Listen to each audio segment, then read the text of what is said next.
राधे राधे। राधे राधे महाराज जी, आपके चरणों में प्रणाम। महाराज जी, क्या पति पत्नी का साथ 7 जन्मों का होता है? और अगर पति या पत्नी, ये सब बेकार की बात है। महाराज जी संसार में ऐसा कहा जाता है। जीव अपने कर्मानुसार आकर के संयोग वशात इस जन्म में बना है आकर के। अगर परस्पर आसक्त हो गया तो हो सकता है अगला कोई भी योनि मिले। तो जरूरी थोड़ी है, अगर आप स्त्री में आसक्त हुए तो वो पत्नी थोड़ी बनी रहेगी, तुम स्त्री बनोगे जाके। भागवत में कोई भी बात हो उसका प्रमाण होना चाहिए। पुरंजनोपाख्यान है भागवत में, पुरंजनोपाख्यान। उसमें पुरंजन भ्रमण कर रहा था तो एक बहुत सुंदर महल देखा, बगीचा देखा, 9 द्वार का महल, विविध प्रकार की भोग विलास था। उसमें एक सुंदरी को देखा जिसका नाम पुरंजनी था। वो अपने अंग रक्षकों के साथ घूम रही थी, आसक्त हो गया।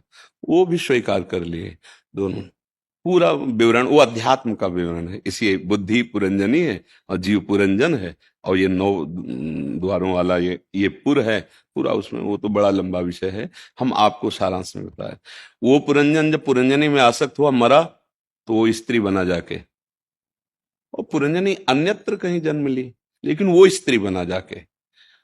वो जिस राजा की पत्नी बना जाके, वो राजा उससे बहुत प्यार करता था। अब वो वैसी राजा पे आसक्त हो गई।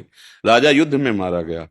अब वो चिता में, उस समय प्रथा थी तो चिता में जलने के लिए बहुत विकल थी। तो पीछे से आवाज आई, ए सुन, मैं तेरा मित्र हूं, मेरी तरफ देख।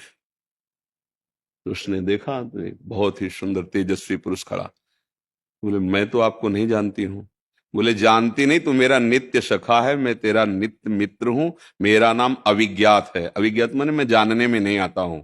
ना तू स्त्री है, न ये तेरा पति था।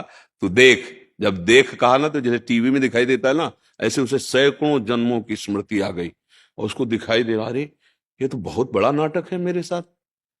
पहले मैं किसी का पिता था, फिर किसी का पुत्र बना, फिर किसी की पत्नी बना, फिर तो मैं कैसे उससे मुक्त हूं। तब वो उनको ज्ञान देते हैं तो उसको समझ में आता है, मैं भगवान का अंश हूं, मैं भ्रम से इस शरीरों में फंसा हूं। तो शास्त्रीय पद्धति के अनुसार ये तो बोले, तो मैं आपका साथ नहीं छोड़ूंगा 7 जन्म तक है। कैसे? जीव अपनी कर्म की गति के अनुसार, अच्छा 7 जन्म तक आप जेल जाओगे, भले हो आपकी पत्नी, आपको उसको जेल में रखने देगी क्या?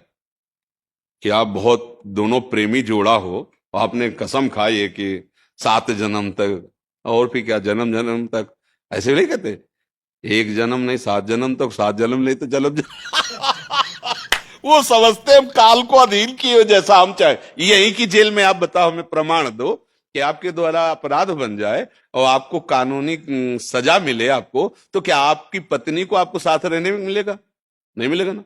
पत्नी हत्या कर दे किसी की और वो जेल जाए तो आपको साथ रहने को मिलेगा क्या? तो यही तुम 7 जन्म नहीं निर्वाह कर पा रहे तो आगे क्या बात? बोलो, फेल हुआ ना ये बात।